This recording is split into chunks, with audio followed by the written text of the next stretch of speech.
China has Belt and Road projects on every continent. And wherever China goes, harsh zero-COVID lockdowns follow.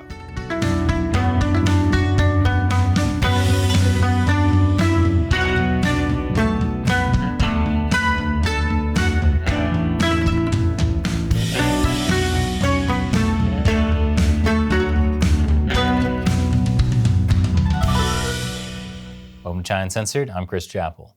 This episode is sponsored by PC Doctor Toolbox. Monitor your PC for software crashes, hardware failures, and the kind of glitches that make your life miserable. China's zero COVID policy is about as popular as a stink bomb in an elevator. Zero COVID has come to mean being forced into sometimes arbitrary quarantine, or forced to go into lockdown without guaranteed access to food or medical treatment, endless rounds of mass COVID testing, and being tracked by COVID apps to determine whether you can be part of society. No wonder Chinese citizens can't leave China fast enough. And foreign workers don't want to go near it. But some foreign workers don't have a choice. And I don't mean about being stationed in China. I mean they're being forced to follow China's zero COVID policies in their own country. ABC Australia found that Chinese state-owned enterprises operating Belt and Road Initiative infrastructure projects are enforcing Beijing's harsh COVID-19 restrictions across Asian and African countries. That means putting thousands of workers in almost permanent lockdown, like at this coal power plant in Karachi, Pakistan.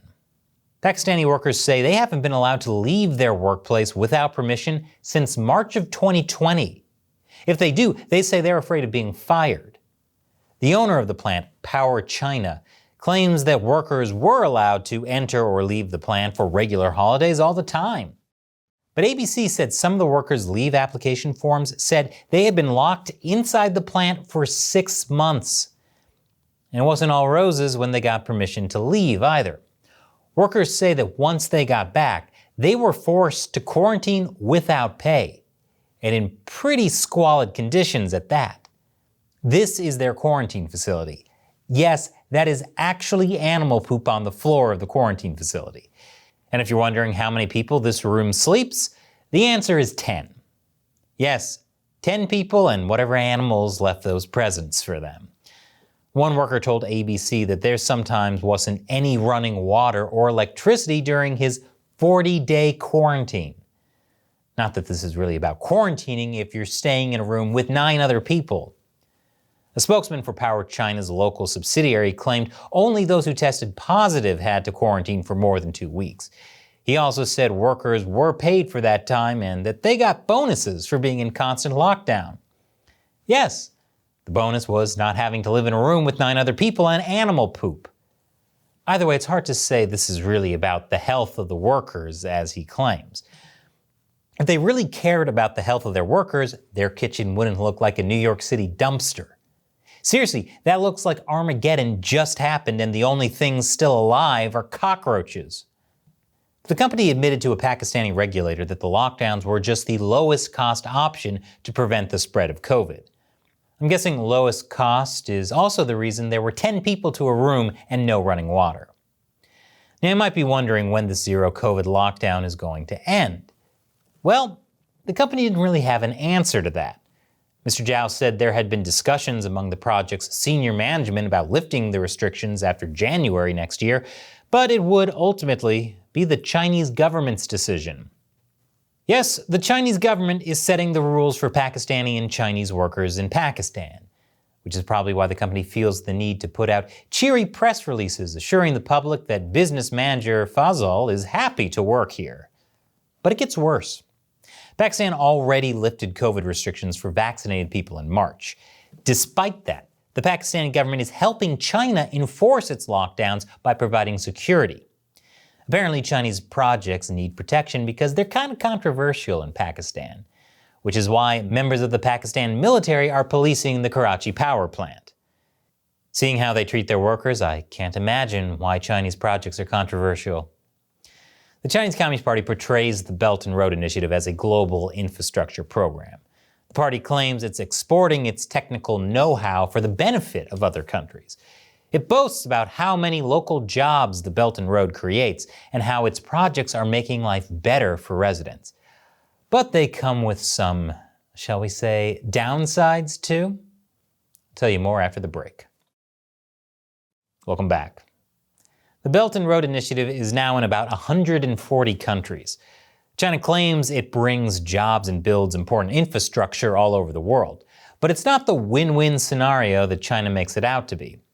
Alongside its infrastructure, China exports the kind of repression that the Chinese Communist Party is now famous for. Just ask the workers at Sinohydro in Zimbabwe. Last year, they staged a sit-out protesting abuse at the hands of Chinese contractors. They claimed they were being underpaid, forced to work in poor conditions, and not given enough PPE during the pandemic. The abuse reportedly included locking workers up and restricting their movements, feeding them substandard food, physical and verbal assaults. They accused management of firing those who protested, which is a violation of Zimbabwe's labor laws. Just like in Pakistan, workers there say the government was not on their side. Belt and Road projects often employ an opaque network of contractors and subcontractors that manage employees. When something goes wrong, it's easy for the company to blame the contractor. The contractor then turns around and blames the subcontractor. That was what happened at a Chinese tire factory in Serbia. Last year, the European Parliament requested an investigation into poor treatment of Vietnamese workers at the factory. An anti-human trafficking activist said she visited the Ling Long tire factory and found workers sleeping in hovels without heat or clean water. She compared it to a prison camp. Workers said they weren't regularly paid, had their passports taken, and didn't get medical care after they developed COVID-like symptoms. When asked about this, Ling Long denied to Serbian media that the company is responsible for the workers, blaming their situation on subcontractors and job agencies in Vietnam. It's not just foreign workers who are treated like this, though. Human rights organization China Labor Watch has documented similar cases of Chinese workers in Belt and Road projects all over the world. Like the Vietnamese workers, they often had their pay delayed, didn't have access to good medical treatment, and had their passports withheld. China Labor Watch found a number of other grievances that it says amount to human trafficking of Chinese workers. One of the biggest complaints about Belt and Road projects is that they don't use enough local labor. Politicians in host countries don't like that because then they can't take credit for creating local jobs. When Chinese projects do hire local labor, it's often for low-skilled positions. This means there's also less transfer of knowledge to the host country. This is by design. China needs to keep its massive workforce employed or it risks the instability that comes with high unemployment.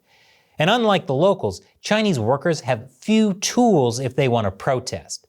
Like, for example, when they go to the Chinese embassy for help, the embassy often simply doesn't respond. Unfortunately, host countries risk angering China if they make a big stink about labor issues. Many of those countries also owe money to China, which gives China political leverage. Take, for example, Serbia's president. After the abuse allegations of Vietnamese workers came to light, he said a labor investigator would look into it, but he didn't seem to want to deal with the consequences of whatever the investigation found. He said, "What do they want? Do they want us to destroy a $900 million investment? No, of course not. That would be silly. What's more important, human rights or money?" This episode is sponsored by PC Doctor Toolbox. There are many reasons your computer crashes, like buggy software, hardware failures, and general slowdowns with older computers. And the worst part is, your computer always seems to crash at the worst time, like when you're about to give a presentation, or when you're on the road and there's no IT person around to help. Fortunately, there's PC Doctor Toolbox with remote monitoring. If you're concerned about the health of your computer and want tools to prevent untimely system issues, you should be using PC Doctor Toolbox. Stop crashes before they happen. And we have a special announcement for China Uncensored viewers. Toolbox is now free for personal use on up to 5 PCs with free remote monitoring. Use the link below to sign up and download your 5 free copies of Toolbox today. I'm Chris Chappell. Thanks for watching China Uncensored.